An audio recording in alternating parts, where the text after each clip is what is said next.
திரு ராஜேஷ்குமார் அவர்கள் எழுதிய சிறுகதை. தாமரை பெண் பார்க்கப்படுகிறாள். கதைக்குள் போகலாம். கழுத்தை சுற்றி இருந்த அங்கவஸ்திரத்தால் முகத்தில் அரும்பிய வியர்வையை ஒற்றிக்கொண்டே அப்பா என்னிடம் படபடத்தார். என்னம்மா தாமரை, இன்னமும்மா நீ ரெடியாகலை? மாப்பிள்ளை வீட்டுக்காரங்க சரியாக 4:30 மணிக்கு வந்துடுவாங்கம்மா. பார்க்க வரப்போகிறது ஒன்னதாங்கிற நினைப்பே கொஞ்சம் கூட இல்லாத மாதிரி முகத்தை கூட அலும்பிக்காம இருக்கியேம்மா. போம்மா போ, சீக்கிரமாக ரெடி பண்ணிக்க. பஜ்ஜியையும் கேசரியையும் ஒரு வழியாய் முடித்துவிட்டு மூக்கின் மேல் படிந்த கறி மசியோடு சமையல் அறையிலிருந்து வெளிப்பட்ட என் அம்மாவும் அப்பாவுடன் சேர்ந்து கொண்டாள். நானும் அப்பாவை பிடிச்சி சொல்லி பார்த்துட்டேன். நகர மாட்டேங்கிறா. சுவத்தை சாஞ்சுக்கிட்டு நகத்தை கடிச்சிக்கிட்டு பாழா போன கதை புத்தகத்தை படிச்சுக்கிட்டு இந்நேரம் வரைக்கும் உட்காந்துருந்தா. இப்போ உங்கள் தலையை பார்த்ததும் தான் ஏந்திரிச்சு நின்று இருக்கா. சரி, குழந்தைய பார்க்க வர நாளில் அனாவசியமாக அதை கரிச்சு கொட்டாதே. ஒரே மகளான என்னை யாராவது 2 வார்த்தை கடுமையாக பேசினா அப்பாவுக்கு பொறுக்காது. இப்போ கல்யாணம் பண்ணினா அடுத்த 7வது மாதம் சீமந்தத்துக்கு தயாராக வந்து நிற்பாய்வ. குழந்தை. அம்மா சிடுசிடுத்தாள். அப்பா கோபமாய் அம்மாவை பார்த்தார். முதல்ல உன்னோட மூஞ்சியை அலம்பிக்க. மூக்கு மேலே வானொலி கறி அட்டையாட்டம் அப்பிக்கிட்டு இருக்கு. வரப்போகிற மாப்பிள்ளை பையன் சிரிக்க போகிறான். அம்மா முகத்தை துடைத்து விட்டு மீண்டும் சமையலறைக்குள் நுழைந்து கொண்டாள். அப்பா வாசல் பக்கமாக நகர நான் சிரித்து கொண்டே கொடியில் காய்ந்து கொண்டிருந்த டவல் ஒன்றை எடுத்து தோளில் போட்டபடி குளியலறைக்குள் நுழைந்தேன். இன்றைக்கும் என்னை பெண் பார்க்க வருகிற இந்த மாப்பிள்ளையை பற்றி எனக்கு முன்னமே தெரியும்.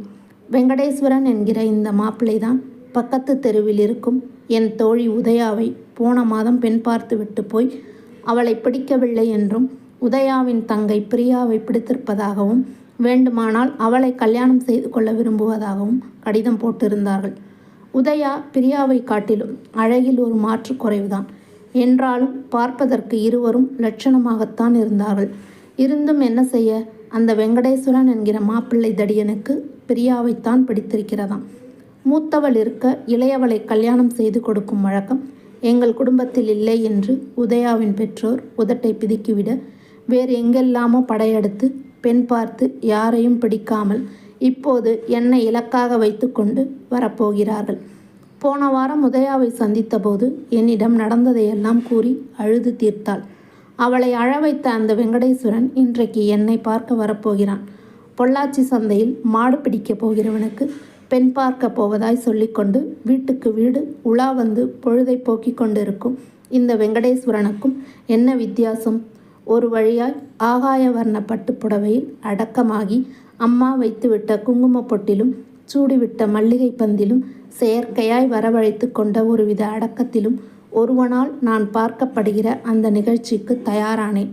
கையை சொடுக்கி திருஷ்டி கழித்து, அம்மா ராஜாத்தி மாதிரி இருக்க, என் கண்ணே பட்டுடும் போல் இருக்கு என்று அம்மா தன் மாமூலான வசனத்தை சொல்லிய அதே நேரம் வாசலில் டாக்ஸி ஒன்று வந்து நிற்கும் சத்தமும் 2 நிமிடங்களுக்கு பிறகு டாக்ஸியின் கதவுகள் திறந்து அறையப்படும் சத்தமும் கேட்டது.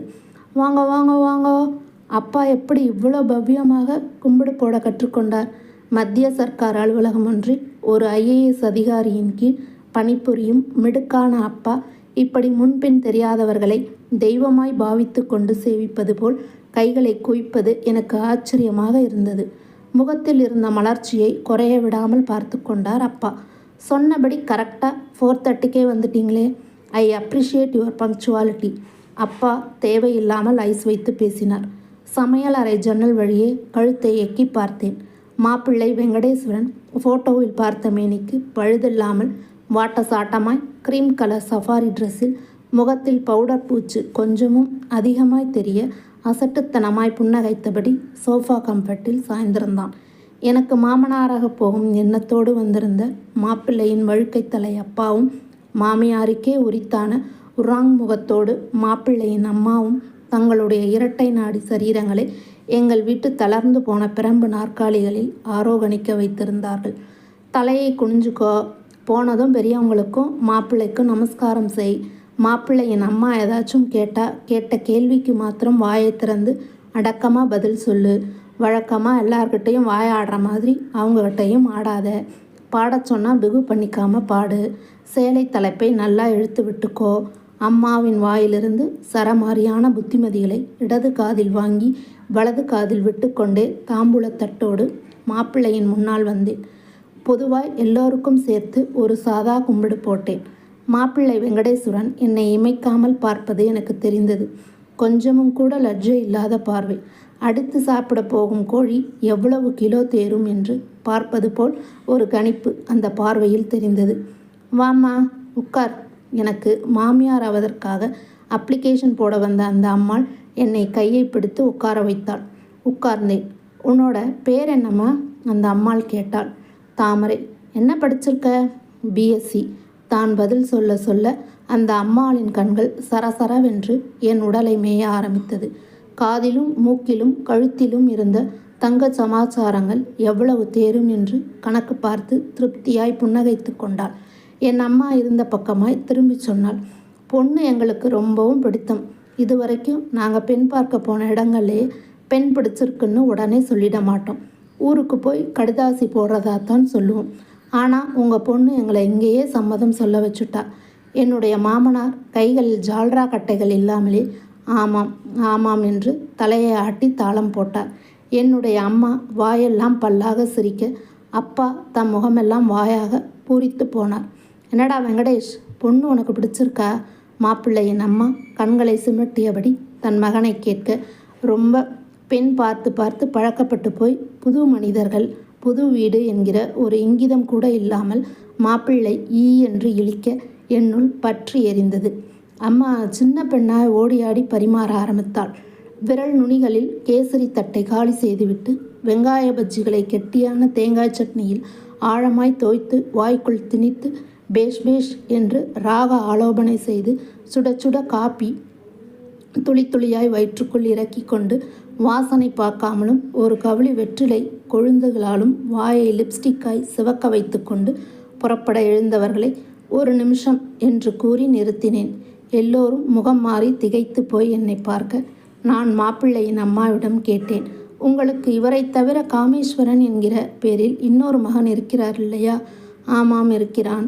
அவன் சின்னவன், இவன் பெரியவன். ஏம்மா கேட்குற? ஒன்றுமில்ல, போன வாரம் அவரை ஒரு இன்டர்வியூவில் பார்த்தேன்.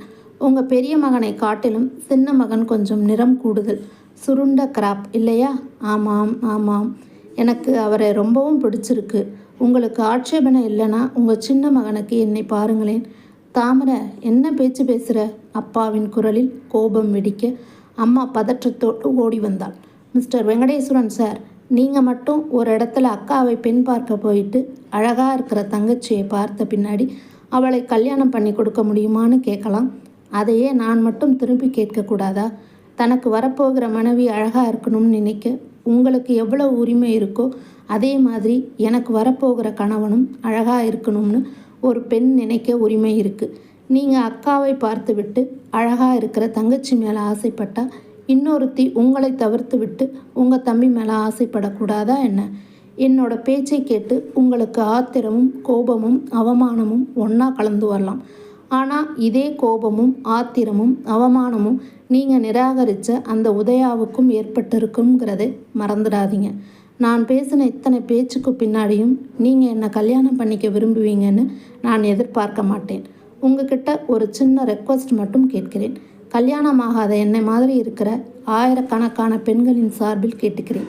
பெண் பார்க்கிற வைபவத்தை ஒரு ஹாபியாக நினச்சிக்கிட்டு பல பெண்களோட கண்ணாடி மனசுகளை நொறுங்கடிச்சுக்கிட்டு இனிமேலும் வீடு வீடாக புகுந்து வராதிங்க ப்ளீஸ். நெற்றியில் வேர்வை துளிர்க்க பேசி முடித்தேன்.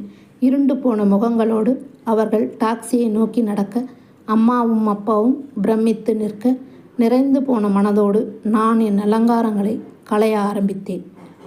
நன்றி.